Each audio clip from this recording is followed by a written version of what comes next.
आज हम आप लोग को पढ़ाने वाले हैं 11th क्लास की चैप्टर 1 का subject some basic concept of chemistry. तो चलिए स्टार्ट करते हैं।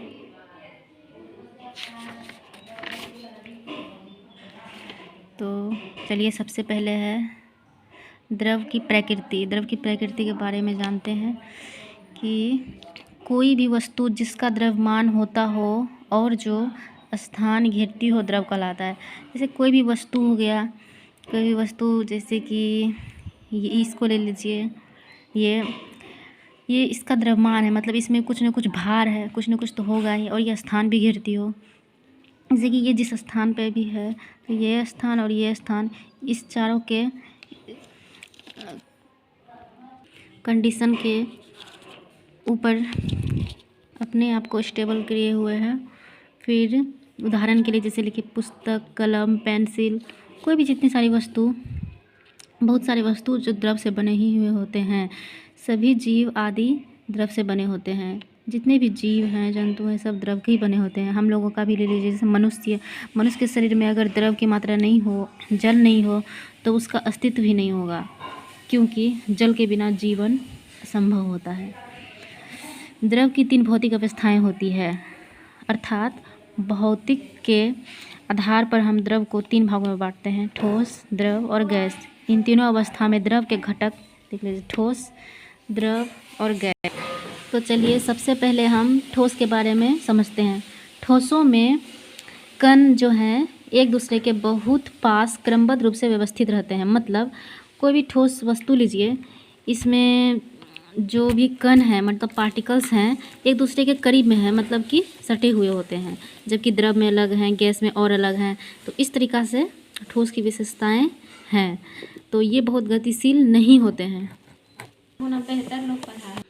यहाँ है, ये बहुत गतिशील भी नहीं होते हैं, अर्थात ये ज़्यादा गति के रूप में अपने आप को परिवर्तित भी नहीं करते हैं। ये एक जगह स्टेबल रहते हैं। द्रवों में कण बहुत पास होते हैं, आपको बताए हैं, फिर भी ये गति करते हैं। द्रव, जैसे द्रव में देख लीजिए, द्रव में पार्टिकल्स बहुत पास हैं, फिर भी जो है ये गति कर रहे हैं, थोड़ा थोड़ा गति कर रहे हैं, क्योंकि इनमें पार्टिकल्स थोड़ा थोड़ा करीब में होते हैं। परंतु ठोसों या द्रव की अपेक्षा गैसों में कण लेकिन ठोसों या द्रवों की अपेक्षा गैसों में कण बहुत दूर दूर होते हैं। जैसे कि आप चित्र में देख रहे हैं, इसमें जो इतने कण और पार्टिकल्स हैं, इसमें ठोस और द्रव की अपेक्षा काफ़ी दूर है, और वे बहुत आसानी तेज़ी से गति करते हैं। हवा, पवन या किसी चीज़ का तेज झोंका एक दूसरे पार्टिकल को आगे पहुँचने में बहुत मदद करते हैं। कणों की व्यवस्था के कारण द्रव की विभिन्न अवस्थाओं निम्नलिखित अभिलक्षित होते हैं। जैसे देखिए, पहला, ठोस का निश्चित आयतन और अनिश्चित आकार होता है। ठोस का निश्चित आयतन देख लीजिए, ठोस का जो है निश्चित आयतन भी निश्चित है, मतलब कि इसका जो भार है, इसके भार में न कुछ परिवर्तन किया गया है, नहीं कुछ आकार में परिवर्तन है, वो जैसा के वैसा ही अपने स्थान के, अपने कंडीशन को लिए हुए है। लेकिन दूसरा देखिए, द्रव का निश्चित आयतन होता है, द्रव का निश्चित आयतन होता है, परंतु आकार निश्चित नहीं होता। क्योंकि द्रव का देखिए, द्रव है, कोई भी तेल हो गया, ऑयल्स, जल हो गया, ये सब, इसका जो निश्चित आयतन है, परंतु इसका आकार कभी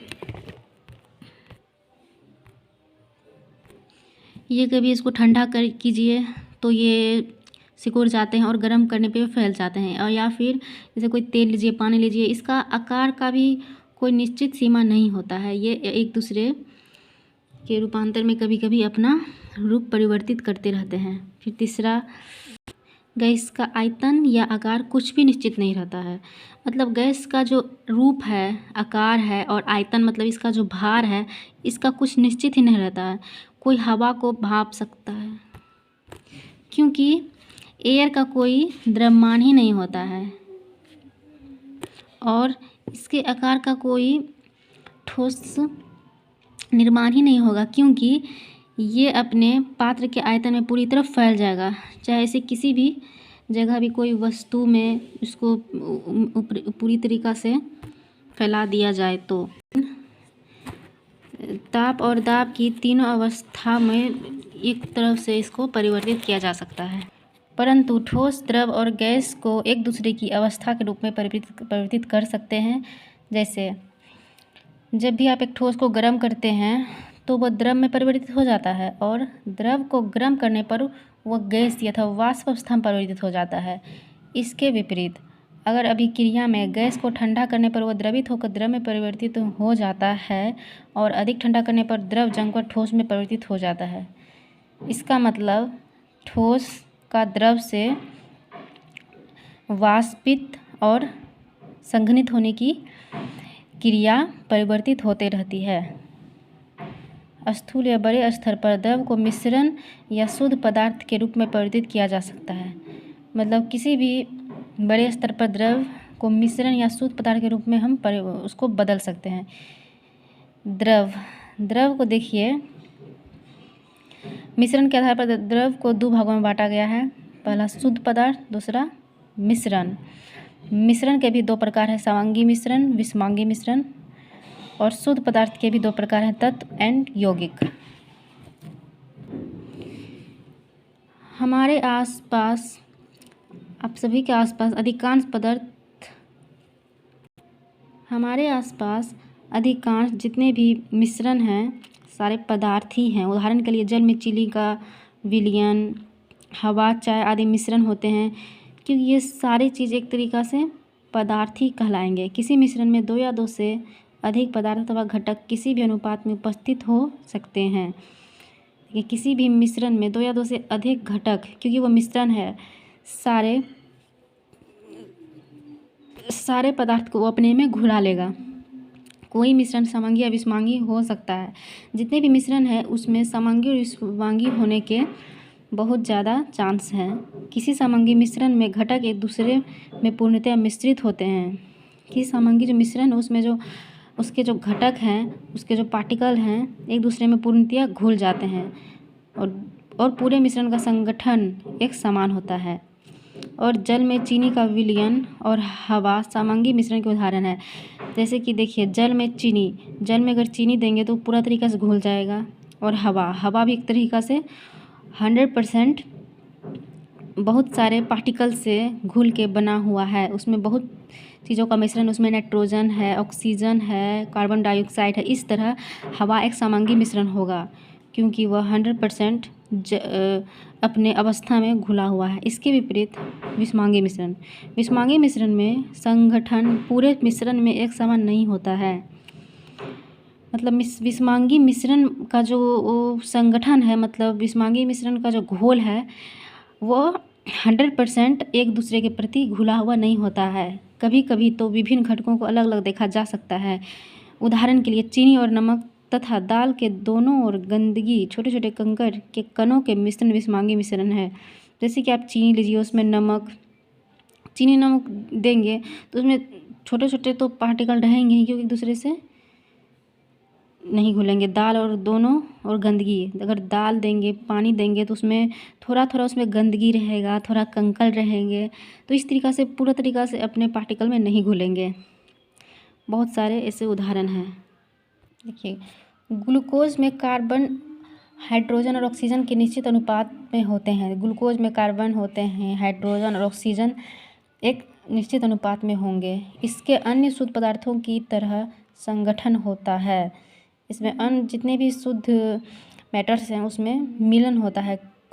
शुद्ध पदार्थ के संगठनों को सामान्य भौतिक विधियों द्वारा पृथक नहीं किया जा सकता। जितने भी शुद्ध पदार्थ हैं उसके जो पार्टिकल से मिले हुए, उसको भौतिक विधि द्वारा जैसे कि उसको हटाया जाता है, उसको बिल्कुल एक दूसरे से अलग नहीं किया जा सकता, क्योंकि वो शुद्ध पदार्थ हैं, एक तरह शुद्ध है।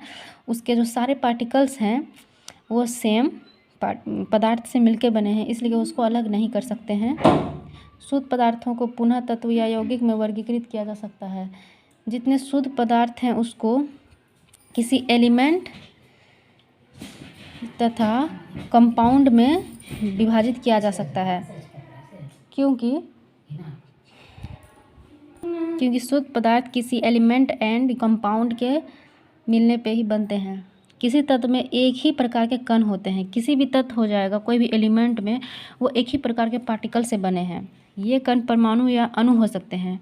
ये कण किसी परमाणु अणु के रूप में उपस्थित ही होंगे। सोडियम, हाइड्रोजन, ऑक्सीजन, तांबा, चांदी आदि तत्वों के कुछ उदाहरण हैं। जैसे ये सब में कुछ अणु है तो कुछ परमाणु भी हैं, परंतु विभिन्न तत्वों के परमाणु एक दूसरे से भिन्न होते हैं। जितने भी तत्वों के एटम्स होते हैं एक दूसरे से भिन्न होंगे। जैसे सोडियम अथवा तांबे जैसे कुछ तत्वों में एकल परमाणु घटक कणों के रूप में उपस्थित होते हैं। सोडियम देख लीजिए, सोडियम हो गया Na एवं तांबे के जितने भी तत्वों में अकेला जो परमाणु है, एटॉमिक है, उसका घटक कणों के रूप में उपस्थित रहते हैं। वो एकल अवस्था में पाए जाते हैं। जबकि कुछ अन्य तत्वों में 2 या 2 से अधिक परमाणु संयोजित होकर उस तत्व के अणु बनाते हैं। जबकि कुछ अनेक पार्टिकल है, जैसे कि हाइड्रोजन ले लीजिए, ऑक्सीजन ले लीजिए, इसमें अन्य तत्वों में 2 या 2 से अधिक परमाणु, मतलब इसमें 2 या 2 से अधिक परमाणु, जैसे ऑक्सीजन का 2 परमाणु है, इसका हाइड्रोजन का भी 2 परमाणु है, संयोजित होकर उस तत्व के अणु बनाते हैं। मतलब ये दूसरा संयोजित हो गए, मतलब मिल गए तो ये एक तत्व का अणु बना लिए। मतलब ऑक्सीजन के 2 परमाणु, हाइड्रोजन के 2 परमाणु दोनों मिल गए, दोनों प्लस हो गए, तो ये दूसरे का हाइड्रोजन का 1 परमाणु बना लिए, इसलिए H2 आ गया। फिर ऑक्सीजन का 1 परमाणु बना लिए, इसलिए O2 आ गया, क्योंकि इसके ऑक्सीजन के 2 परमाणु मिले और हाइड्रोजन के 2 परमाणु अनमिले। देखिए, प्रत्येक पदार्थ के विशिष्ट अभिलक्षित गुणधर्म होते हैं। इन गुणधर्मों को 2 वर्गों में वर्गीकृत किया जाता है। प्रत्येक जो लिक्विड है उसके 2 गुणधर्म हैं। पहला भौतिक गुणधर्म, दूसरा रासायनिक गुणधर्म। भौतिक गुणधर्म वे गुणधर्म होते हैं जिन्हें पदार्थ की पहचान या संगठन को परिवर्तित किए बिना मापा या देखा जा सकता है। मतलब पदार्थ के गुणधर्म वे हैं जिन्हें पदार्थ की पहचान अथवा संगठन, मतलब संगठन मतलब जुड़ाव, मतलब घुलाव को बिना रूपांतरित, बिना परिवर्तन किए बिना मापा या देखा जा सकता है, भौतिक गुणधर्म कहलाता है। भौतिक गुणधर्म के कुछ उदाहरण जैसे रंग, गंध, गलनांक, क्वथनांक, घनत्व मतलब भार इत्यादि। रासायनिक गुणधर्म को मापने या देखने के लिए रासायनिक परिवर्तन का होना आवश्यक है। जैसे रासायनिक गुणधर्म को मापेंगे या देखेंगे, उसमें रसायन का कुछ चेंजेस होना भी चाहिए। विभिन्न अभिलक्षण अभिक्रियाएँ हैं, जैसे अम्लता, क्षारता, दाह्यता, मतलब अम्लपन, एसिड, बेस्ट एंड बहाव। रासायनिक गुणधर्म के उदाहरण द्रव के अनेक गुणधर्म जैसे लंबाई, क्षेत्रफल, आयतन आदि मात्रात्मक प्रकृति के होते हैं। मतलब इसको मात्रात्मक के आधार पर इसको पहचाना जा सकता है। किसी मात्रात्मक प्रेक्षण या मापन को कोई संख्या और उसके बाद वह लिखकर निरूपित किया जा सकता है, उसे मापा गया है। उदाहरण के लिए यहाँ देख रहे हैं, विश्व के विभिन्न भागों में मापन की 2 विधियाँ अथवा पद्धति है। अंग्रेजी पद्धति the English system and metric पद्धति द मैट्रिक सिस्टम प्रयुक्त की जाती है। मैट्रिक पद्धति जो फ्रांस 18वीं शताब्दी के उत्तरार्ध में विकसित हुई, ये अधिक सुविधाजनक थी क्योंकि यह दशमलव प्रणाली पर आधारित थी। मैट्रिक पद्धति दशमलव प्रणाली पर आधारित थी। सबसे पहले मैट्रिक पद्धति का प्रयोग किया गया मापन की विधियों में। वैज्ञानिक ने एक सर्वसमान मानव पद्धति की आवश्यकता अनुभव की। एक ऐसी पद्धति जो 1960 में प्रस्तुत की गई, जिसकी विस्तृत चर्चा नीचे देख सकते हैं। दूसरा देखिए, मात्रकों की अंतर्राष्ट्रीय पद्धति। मात्रकों की अंतर्राष्ट्रीय पद्धति फ्रांस में लीज सिस्टम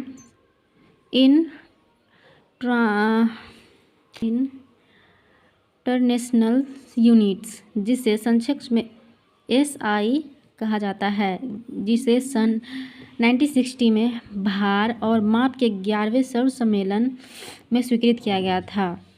CGPM एक सरकारी संस्था है जिसका गठन एक रासायनिक समझौते जैसे मीटर परिपाटी कहते हैं, और जिस पर सन 1875 में पेरिस में हस्ताक्षर किए गए थे, उसी के अंतर्गत किया गया। उसका नाम है CGPM। SI पद्धति में 7 आधार मात्रक होते हैं। इन्हें तालिका 1-2 में बताया गया है, जैसे कि आप देख सकते हैं। ये एसआई यूनिट्स है। द्रव्यमान और भार के बारे में चलिए बात करते हैं। किसी पदार्थ का द्रव्यमान उसमें उपस्थित द्रव की मात्रा है। किसी भी पदार्थ का जो द्रव्यमान है, भार है, उसमें अगर किसी भी वस्तु में अगर द्रव रहेगा तो उसके अनुसार हम उस वस्तु का भार ज्ञात कर सकते हैं, क्योंकि उसमें कुछ न कुछ भार है, कुछ द्रव्यमान है, और ये मास की मात्रा हम उसमें निर्धारित कर सकते हैं। जबकि किसी वस्तु का भार उस पर लगने वाले गुरुत्व बल है, मतलब उस पर लगने वाले ग्रेविटी भी हो सकती है। किसी वस्तु का भार उसका द्रव भी हो सकता है, या किसी पदार्थ का द्रव्यमान स्थिर होता है परंतु उसका भार गुरुत्व में परिवर्तन के कारण एक स्थान से दूसरे स्थान पर अलग अलग हो सकता है। जैसे कि देखिए, किसी पदार्थ का जो द्रव्यमान है, मास है, वो अगर स्टेबल रहेगा परंतु उसका जो भार है, ग्रेविटी जो हमारी पृथ्वी पर मजबूत है, उसमें अगर हम चेंजेस करेंगे तो उसके कारण ये एक स्थान से दूसरे स्थान में परिवर्तित ही होगा। यहाँ देखिए एसआई यूनिट्स एंड आधार भौतिक राशि और उसके मात्रक हैं। आधार भौतिक राशि के लिए प्रत्येक एसआई मात्रक के नाम, एसआई का मात्रक का प्रतीक, एसआई मात्रकों की परिभाषा, ये आप याद कर सकते हैं। ये बहुत इम्पोर्टेंट टॉपिक्स है।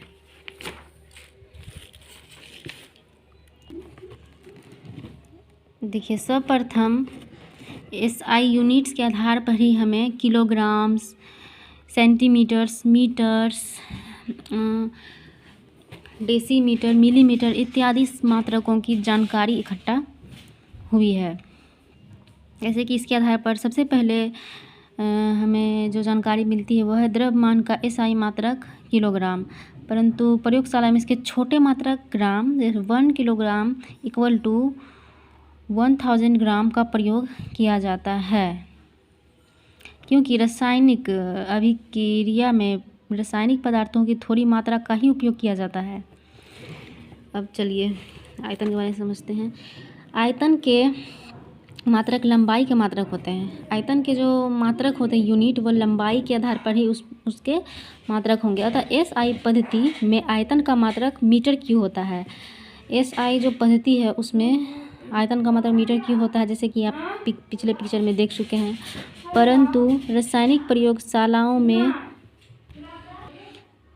इतने अधिक आयतनों का उपयोग नहीं किया जाता, अतः आयतन को आमतौर पर सेंटीमीटर क्यूब या डीएमक्यू के मात्रकों में भी व्यक्त किया जा सकता है। ये याद रखिए। द्रवों के आयतन को मापने के लिए प्रायः लीटर मात्रक का उपयोग किया जा सकता है, जो एसआई नहीं है। 1 लीटर इक्वल टू 1000 मिलीलीटर, अर्थात 1000 सेंटीमीटर क्यूब इक्वल टू 1